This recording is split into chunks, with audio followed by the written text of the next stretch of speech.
दामाद की सास पार्ट 2।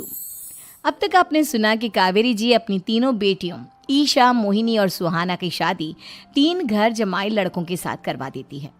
उन्हें लगता है कि ये लड़के शायद घर का कामकाज संभाल लेंगे, लेकिन उनके तीनों घर जमाई बहुत आलसी थे। वो नौकरी भी नहीं करते थे और बाहर का काम भी नहीं। कावेरी जी ने अपनी बेटियों से कहा कि वो प्रेगनेंसी का बहाना बनाकर अपने पतियों को सबक सिखाए। अब सुनिए आगे। मम्मी, आपने जैसा कहा था हमने वैसा ही किया, लेकिन देखिए ना, विवेक का हाल तो वैसा का वैसा ही है। घर में ना सुबह का नाश्ता बनता है और ना खाना। नौकरी पर जाने की बात करूं तो खाने को दौड़ते हैं मुझे।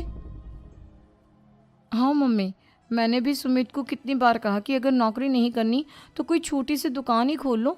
घर का खर्चा कैसे चलेगा? देखो दोपहर के 12 बजने आए और जनाब अभी तक सो रहे हैं। हाँ मम्मी, ईशा और सुहाना ठीक कहती हैं। अविनाश का भी यही हाल है। जब मैंने अपनी प्रेगनेंसी के बारे में कहा तो मुझसे कहने लगा, अरे दूसरी लड़कियां तो 9-9 महीने तक नौकरी करती है, बस डिलीवरी के टाइम छुट्टी लेती है। मोहिनी, तुम भी नौकरी करो। अब मुझे कहाँ नौकरी मिलेगी? मम्मी बताओ अब मैं क्या करूँ?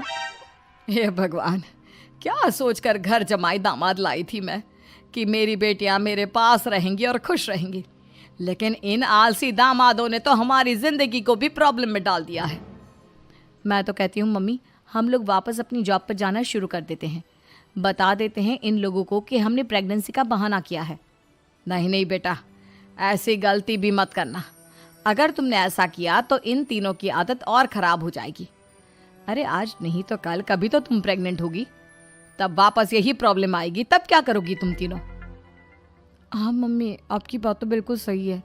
इन लोगों को तो सुधारना ही पड़ेगा। लेकिन कैसे? अपने बच्चों के आने की खबर सुनकर भी इन लोगों पर कोई असर नहीं हो रहा। पैसे कमाने के लिए घर से बाहर निकलना ही नहीं चाहते ये तीनों। अब मेरे दिमाग में एक प्लान आया है।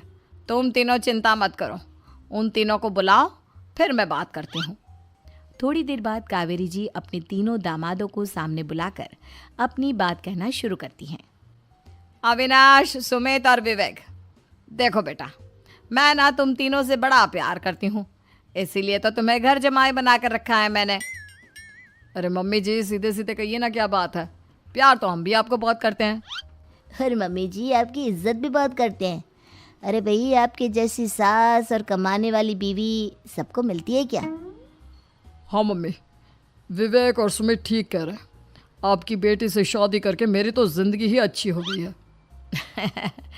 जानती हूँ मैं, और ये भी जानती हूँ कि तुम तीनों अपने अपनी बीवियों से बहुत प्यार करते हो।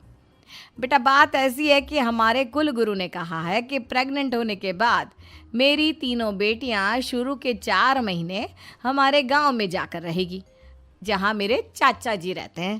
अरे लेकिन क्यों मम्मी, गांव में जाकर रहने की क्या ज़रूरत है इन तीनों को?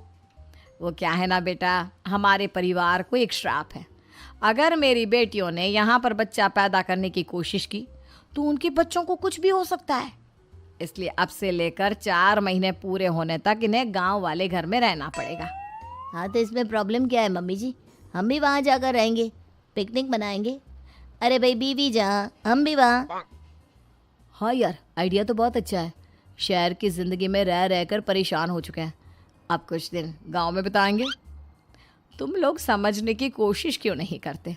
तुम में से कोई भी वहाँ नहीं जा सकता, और मैं यहाँ रहूँगी ना तुम तीनों के साथ। 4 महीने की तो बात है, उसके बाद ये तीनों ही लौट कर आ जाएंगी। ठीक है मम्मी जी, अब हमारे बच्चों का सवाल है तो ये तो करना ही पड़ेगा। कावेरी अपनी तीनों बेटियों को कुछ दिन के लिए घर से बाहर कहीं दूसरे शहर में रहने के लिए भेज देती है। कुछ दिनों के बाद, अरे मम्मी जी, बहुत दिन से पिज्ज़ा नहीं खाया, मंगवाइए ना। क्या बताऊं बेटा, पहले तो बेटियां खर्चा दे देती थी,